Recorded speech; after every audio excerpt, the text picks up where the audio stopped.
दुमका के सभी 10 प्रखंड के ईसाइयों ने पाम संडे या खजूर रविवार मनाया। सभी गिरजाघरों में प्रार्थना सभा आयोजित की। इस मौके पर दुधानी चर्च में bishop Julius Marandi, deacon Elias Hansda, sister Batela Dangal Pada church में रेवरेंड राजेश सोरेन, बंदर जोड़ी चर्च समेत कई गिरजाघरों में प्रार्थना सभा हुई। पाम संडे ईसाई धर्म के लिए बेहद खास होता है। बाइबल के अनुसार जब यीशु यरूशलेम पहुंचे थे तब लोगों ने उनके स्वागत के लिए खजूर की डालियां लहराते हुए एकत्रित हुए थे। पाम संडे ईस्टर से पहले रविवार को मनाया जाता है। कैथलिक, प्रोटेस्टेंट और रूढ़िवादी ईसाई पाम संडे मनाते हैं, जो कि पवित्र सप्ताह की शुरुआत है, जो ईसाइयों के लिए साल का सबसे पवित्र समय है। पाम संडे से लेकर आगामी शुक्रवार और रविवार तक का दिन ईसाइयों में बहुत पवित्र माना जाता है। पाम संडे के बाद आने वाले शुक्रवार को गुड फ्राइडे और रविवार को ईस्टर मनाया जाता है, जो ईसाई धर्म के लिए बेहद खास होते हैं। पाम संडे के दिन ईसाई धर्म के अनुयायी प्रभु यीशु के यरूशलेम आने की खुशी में गीत गाकर इस दिन को मनाते हैं। ऐसा कहा जाता है, प्रभु यीशु जब यरूशलेम पहुंचे थे तो उन्होंने अपने शिष्यों से एक गधा मंगाया और उस पर बैठकर ही उन्होंने आगे की यात्रा की। पाम संडे के लिए लोग खजूर की डालियां चर्च लेकर जाते हैं और प्रभु के आने की खुशी में गीत गाते हैं, इसलिए उसे खजूर रविवार भी कहा जाता है। ये ईसा मसीह के अंतिम दिनों और यरूशलेम में उनके विजयी आगमन का प्रतीक है। ईसाई इस त्योहार को यीशु मसीह की कहानी बताने और उनके जीवन, मृत्यु और पुनरुत्थान का जश्न मनाने के लिए मनाते हैं।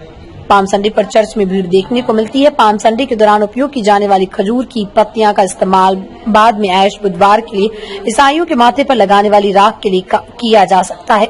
मसीह के समय में राजा अक्सर गधों की सवारी करते थे। यही कारण है कि यीशु गधे पर सवार होकर यरूशलेम आए थे। और पाम संडे लेंट का अंतिम दिन है, जो उपवास पर केंद्रित है, यानी इस दिन लोग उपवास भी रखते हैं। यही कारण है कि पाम संडे छुट्टी भी है। कुछ जगहों पर पाम संडे को होसन्ना कहते हैं। बाइबल के अनुसार पाम संडे वो दिन है जब हम यीशु के पुनरुत्थान से एक सप्ताह पहले यरूशलेम में विजयी प्रवेश का जश्न मनाते हैं। जैसे यीशु ने पवित्र यरूशलेम शहर में प्रवेश किया, वो गोलगाथा की ओर एक लंबी यात्रा के समापन के करीब पहुंच गए। वो खोए हुए लोगों को बचाने के लिए वो खोए हुए लोगों को बचाने के लिए आए थे। पाम संडे ईस्टर से पहले रविवार को लेंट और ऐश वेडनेसडे की विभिन्न पवित्र छुट्टियों के बीच एक विजयी और महत्वपूर्ण पर्व के रूप में मनाया जाता है। इस दिन लोग खुशियां मनाते हैं। इस दिन सामूहिक प्रार्थना के दौरान सभी संरक्षकों को खजूर के पत्ते सौंपे जाते हैं, इसलिए इसे पाम संडे का नाम दिया जाता है। दुमका दुधानी मिशन के बिशप जूलियस मरांडी ने बताया कि प्रभु यीशु का यरूशलेम पहुंचना ईसाइयों के लिए बहुत खुशी का मौका था। उस समय उनके पास साज सजावट के लिए कुछ खास चीजें नहीं थी, इसलिए वहां के लोगों ने प्रभु यीशु का स्वागत खजूर के पत्ते और डालियों से किया।